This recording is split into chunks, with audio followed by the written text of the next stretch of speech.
We're back on the magic of the musicals. It's Alex talking to the biggest stars, and they don't come any bigger than our next guest. Lin-Manuel Miranda, what a great name.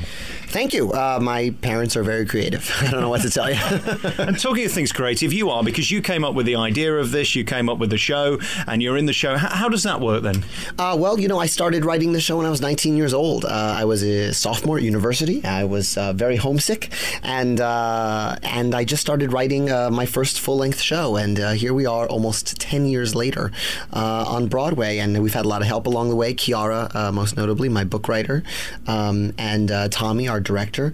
But you know, it's sort of like I built this really cool car and I get to drive it every night.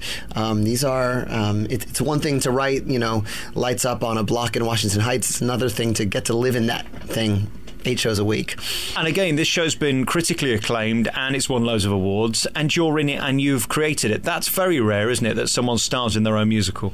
Yeah, it is very rare, actually. I think there are a few examples, you know, Noel Coward being the best of us, being the high bar that everyone's trying to reach for. But, you know, we had Stu last year with Passing Strange, and then I guess the other example you'd have to go back to is, well, Harvey Fierstein wrote the book for Catered Affair, and he starred in that as well. But yeah, it's very hard because it's an insane thing to do. You know, while everyone else is trying to learn their lines, I'm trying to, you know, forget everyone else's lines and just stay in one lane.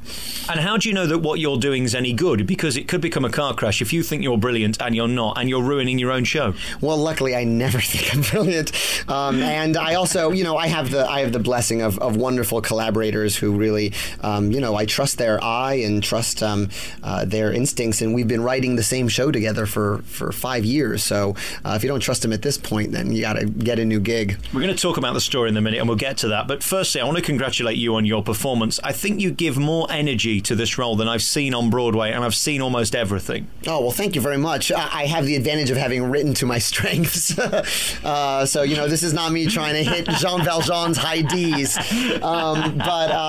Yeah, it's a great joy every night. And another advantage we have is, you know, we have the first 10 rows. If you come to New York to see the show, and I suggest you do, we have lottery tickets for $25 for the first 2 rows. So we have an audience there who is in the front, who is thrilled to be there. They've literally won something just to be there, and that energy really gets us through. The energy you come on with in the beginning, how do you pull that out of a bag, particularly on a 2-show day, from nothing? Because to kind of work up to that, I can get it, but you come straight on with this huge number, which is kind of like a roller coaster, isn't it? All I can tell you is I eat a lot of protein. I'm on the Michael Phelps 10,000 calorie diet, and you just, I've never thought about food so much in my life as I have this past year doing this show. You just have to, you know, eat right and wake up, and there's no substitute for 8 hours of sleep. So I live like a hermit, but I do get through the 2-show days. And physically, how fit do you have to be? Because you're running all over the stage as well as singing, and that might seem simple to people just, you know, from the outside, but actually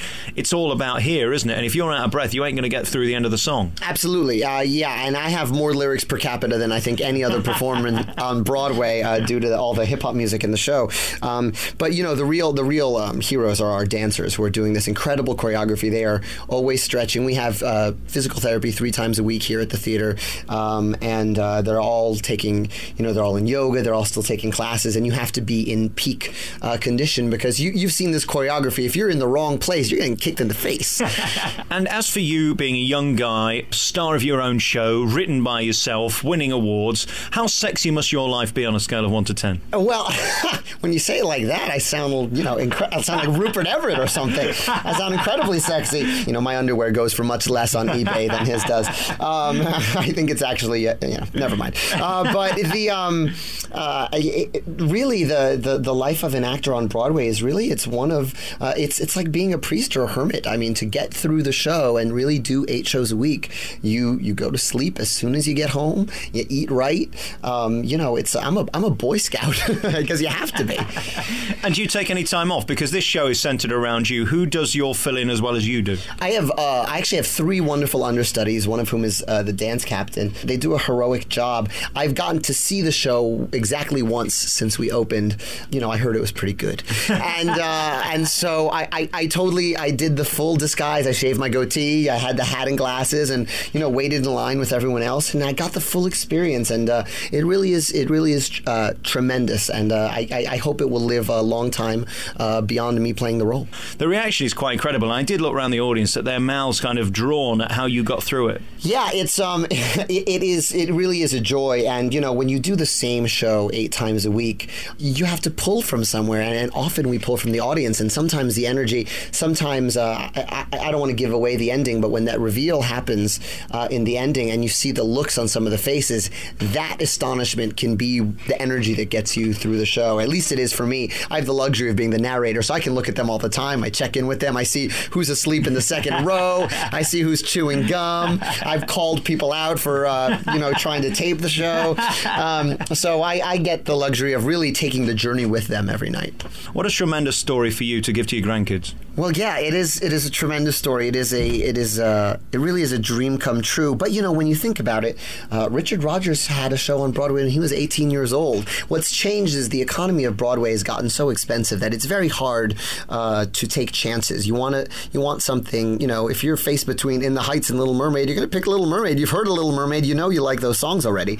But we've been blessed with excellent producers who really like taking chances on new talent. Title of Show, Drowsy Chaperone, Avenue Q, Rent. These are all things they've produced. And I was very lucky to find them, and I was very lucky and grateful that they believed in our work. And well done for the cast as well, because there's so many personalities within it. A lot of the other shows, just kind of everybody looks the same, and they're all the same height, and they've all got the same size boobs, and they all look the same with blonde hair, and they're all tall. This is about characters, which is, of course, real life. Right. Not to knock anyone with big boobs who is tall. God bless you. They're my favorite. Yes.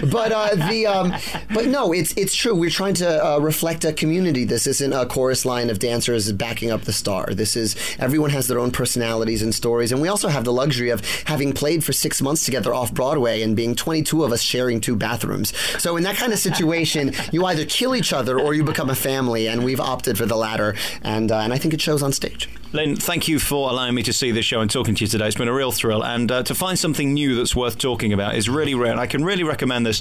It's different, it's upbeat, it's fresh, it's new. It's not like probably anything else you've seen. And that sounds cliche, but it really is completely different. Oh, well, thank you very much. Thanks for talking to us. Thank you.